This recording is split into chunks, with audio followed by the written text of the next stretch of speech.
اعوذ باللہ من الشیطان الرجیم بسم اللہ الرحمن الرحیم۔ پیارے بچوں، آج ہم نے آپ کی کتاب سے ایک سبق لیا ہے۔ اس سبق کا نام ہے سیتا جی کی آہوزاری۔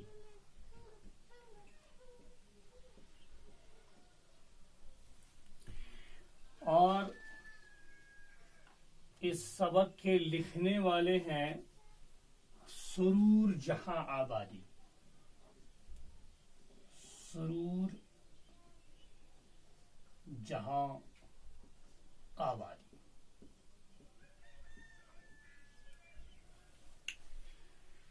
اس سبق کے بالکل اوپر لکھا ہوا ہے رام چندر جی کے بنواس کے وقت۔ رام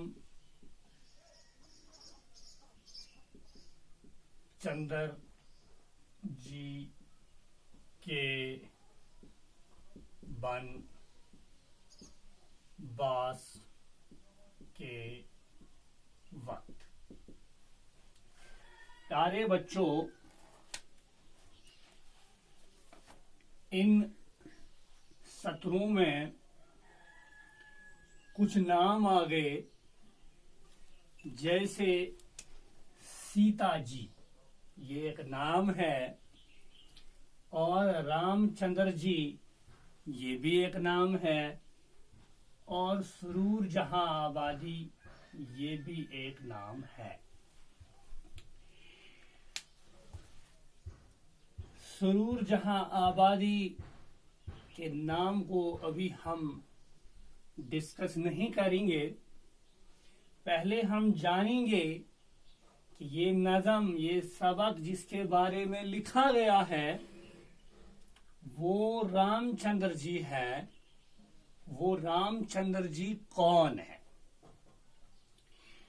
پیارے بچوں، رام چندر جی ہندوؤں کے اوتار ہیں، اور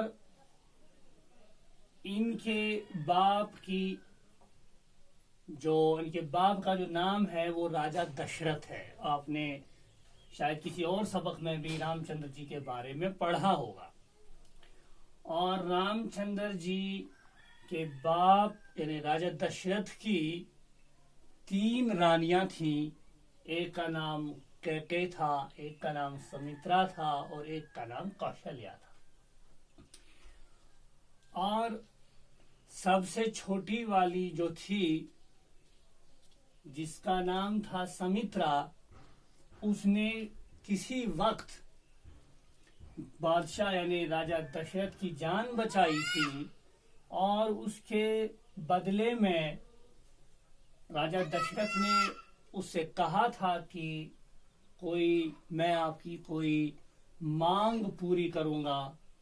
تو جب راجا دشرتھ بیمار ہوئے، اس دنیا سے جانے کا وقت آ گیا، تو سمترا نے اس موقع کو غنیمت جانا اور سوچا کہ یہی وقت ہے اپنے بیٹے کو راج گدی پہ بٹھانے کا، اور انہوں نے بادشاہ سے یہ مانگ کی، راجا دشرتھ سے یہ مانگ کی کہ رام چندر جی کو 14 سال کے لیے بنواس یعنی جنگل بھیج دیا جائے۔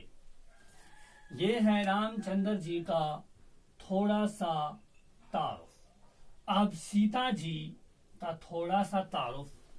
سیتا جی رام چندر جی کی بیوی ہے، اور رام چندر جی کو چونکہ جنگل جانے کا حکم ملا ہے، اب سیتا جی بھی انہیں ان کے ساتھ جانے کے لیے کہہ رہی ہے، اور یہ کہہ رہی کہ آہوزاری کر رہی ہے، کیونکہ رام چندر جی کو حکم ملا تھا جنگل جانے کا، لیکن سیتا جی کو نہیں ملا تھا، اس لیے رام چندر جی اکیلے جانا چاہتے ہیں، لیکن سیتا جی آہوزاری کر رہی ہے کہ وہ بھی ان کے ساتھ جنگل چلے، یعنی اس مشکل گھڑی میں وہ رام چندر جی کا ساتھ دیں گے۔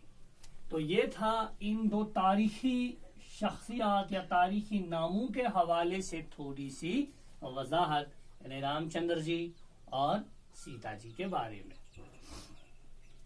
اب ہم اس نظم کو آپ کے لیے بآواز بلند پڑھتے ہیں۔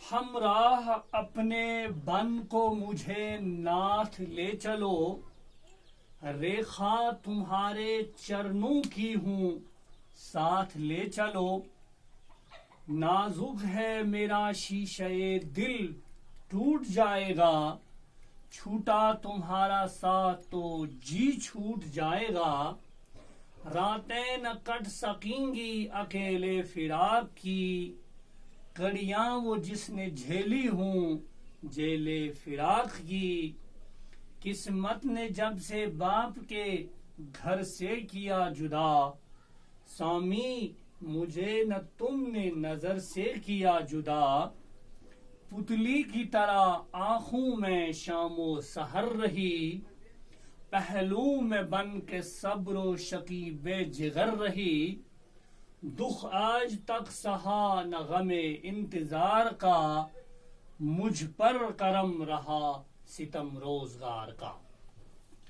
یہ نظم کا آدھا حصہ ہے، لیکن یہ نظم چونکہ طویل نظم ہے اس لیے ایک سبق میں، ایک نشست میں اس کو مکمل نہیں کیا جا سکتا ہے، اس لیے ہم چاہتے ہیں کہ اس کو ہم قسط وار مکمل کریں گے، اس کو ہم قسطوں کے اندر پڑھیں گے، یعنی پہلے قسط میں ہم اس کی ایک صفحے کو، پھر دوسرے قسط میں دوسرے اور تیسرے میں تیسرے صفحے کو پڑھیں گے۔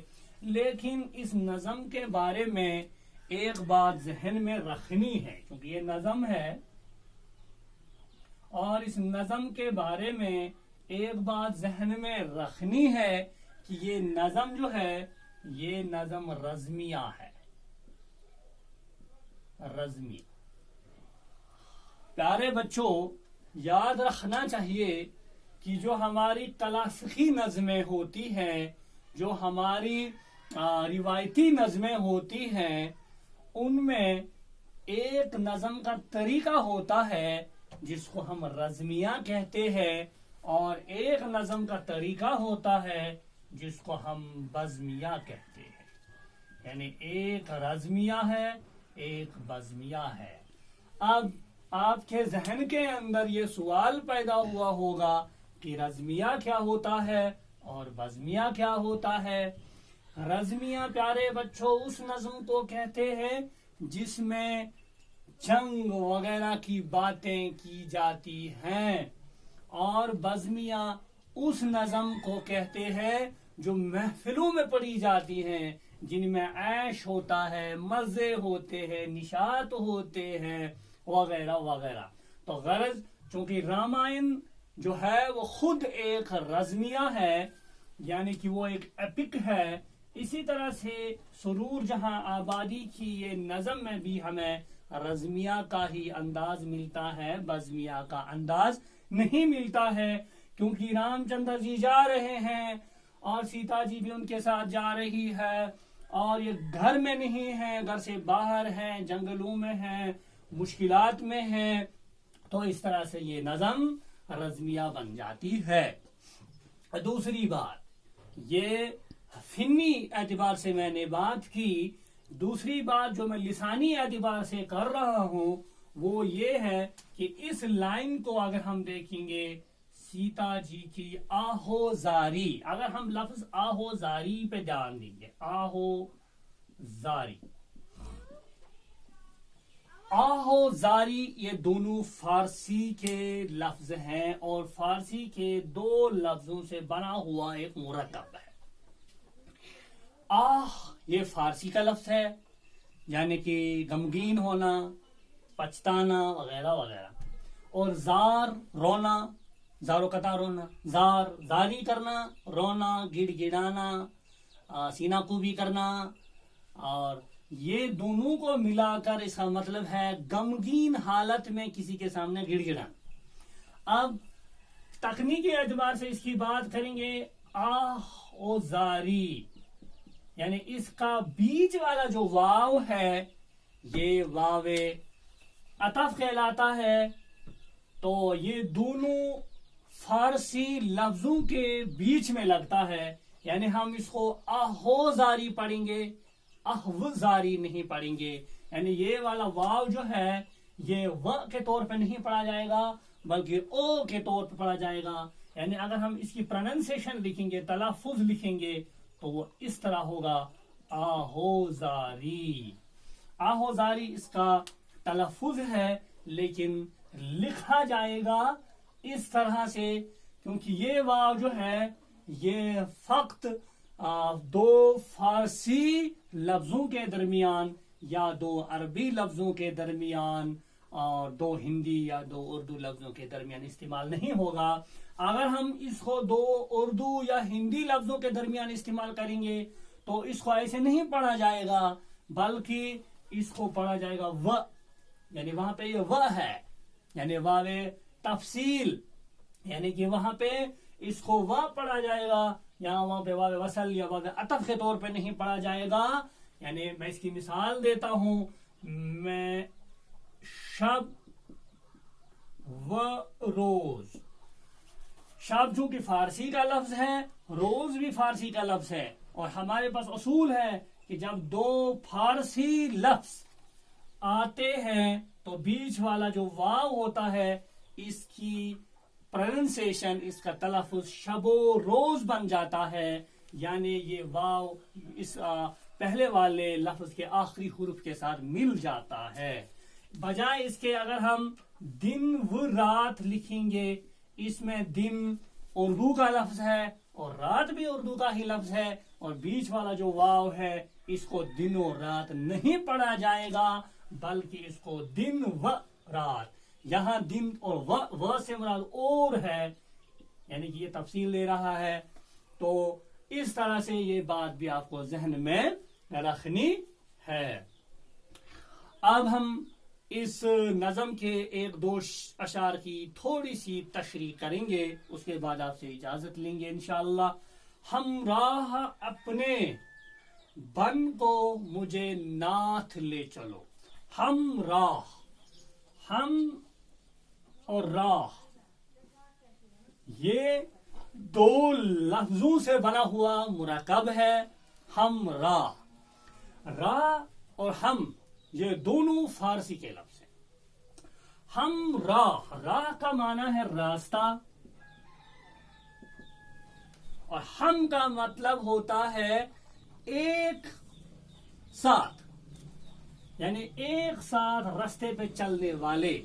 اس کا مطلب ہے کہ کوئی بندہ جا رہا ہے، دوسرا بھی اس کے ساتھ ساتھ جا رہا ہے۔ بہت سارے الفاظ اردو کے اندر ایسے ہیں جن کے پہلے یعنی شروع میں ہم لگا دیتے ہیں، تو اس طرح سے مطلب بنتا ہے کہ دو لوگ یا تین لوگ یا ایک سے زیادہ لوگ اس سے مراد لیتے ہیں۔ جیسے ہم سفر، ہم سفر، ہم سفر کا مطلب ہے ایک ساتھ سفر کرنے والے۔ ہم راز، ایک دوسرے کا راز جاننے والے۔ ہم درد، ایک جیسا درد رکھنے والے۔ یعنی جب ہم کسی لفظ کے آگے لگاتے ہیں تو اس سے مراد ہے کہ ایک جیسا، ایک ساتھ چلنے والے اس کے مراد لیتے ہیں۔ ہم راہ اپنے بن کو، بن کا معنی ہے جنگل، بن کا معنی ہے جنگل۔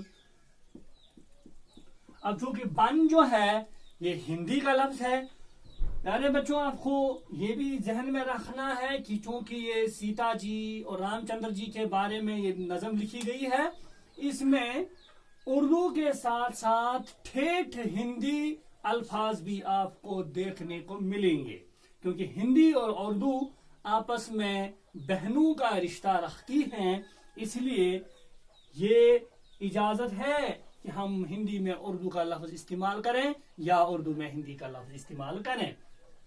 بن جنگل، بن کا مطلب ہوتا ہے جنگل، جنگل اس کا اردو لفظ ہے بن، اور یہاں پہ شاعر نے سرور جہاں آبادی نے جنگل کے بدلے بن کا لفظ استعمال کیا ہے. مجھے ناتھ لے چلو. اب ناتھ ہندی کا ایک اور لفظ ہے ناتھ. اب ناتھ کے کیا معنی ہیں؟ ناتھ کے دو معنی. ناتھ کا ایک معنی آقا یعنی مالک، اور دوسرا معنی ہے شوہر یعنی خاوند، میاں جس کو اردو میں کہتے ہیں شوہر بھی کہتے ہیں، خاوند بھی کہتے ہیں. اور اس کا ایک اور معنی ہے آقا.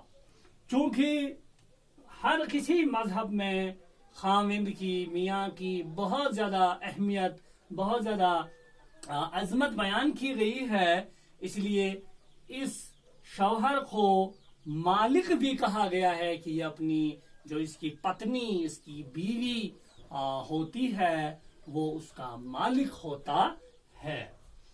ریکھا تمہارے چرنوں کی ہوں. اب ایک اور ہندی کا لفظ آیا ریکھا.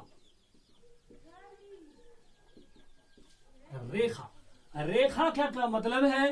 ریکھا کا اردو لفظ ہے لکیر، ایک لائن کھینچ لینا. ریکھا تمہارے چرنوں کی ہوں. چرن، چرن بھی ہندی کا لفظ ہے. چرن یا چرنوں اس کا جمع ہے، چرن اس کا واحد ہے، اور چرن کے معنی ہوتے ہیں پاؤں. پاؤں کی لکیر، پاؤں کی ریکھا یہ اپنے آپ کو بتا رہی ہے. سیتا جی رام چندر جی کو بتا رہی ہے کہ میں کیا ہوں، میں تمہارے چرنوں کی ریکھا ہوں.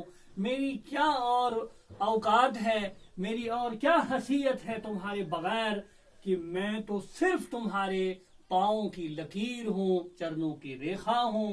مجھے ساتھ لے چلو. میں یہ برداشت نہیں کر سکتی ہوں کہ تم اکیلے جنگل میں جاؤ گے اور میں یہاں پہ محل میں رہوں گی، میں یہاں عیش و آرام میں رہوں گی. یہ ممکن نہیں ہے، بلکہ میں تو تمہارے چرنوں کی ریکھا ہوں. مجھے تو بالکل آپ کے ساتھ ساتھ، جس طرح ہمارے جسم کا حصہ ہم کہیں پہ چھوڑ نہیں سکتے، اسی طرح سیتا جی رام چندر جی کو یہ آہوزاری کرتی ہے، ونتی کرتی ہے کہ تم مجھے یہاں نہیں چھوڑ سکتے، کیونکہ میں تو تمہارے جسم کا حصہ ہوں، میں تو تمہارے چرنوں کا، پاؤں کی ریکھا ہوں، پاؤں کی لکیر ہوں. تو پیارے بچوں، آج کے سبق میں ہم نے اس کی شروعات کی ہے. انشاءاللہ اگلے جو اسباق ہمارے آئیں گے اس میں اس نظم کی مزید وضاحت کی جائے گی، اور جو باقی ابھی یہ طویل نظم ہے اس میں ہم انشاءاللہ سیر حاصل گفتگو کریں گے.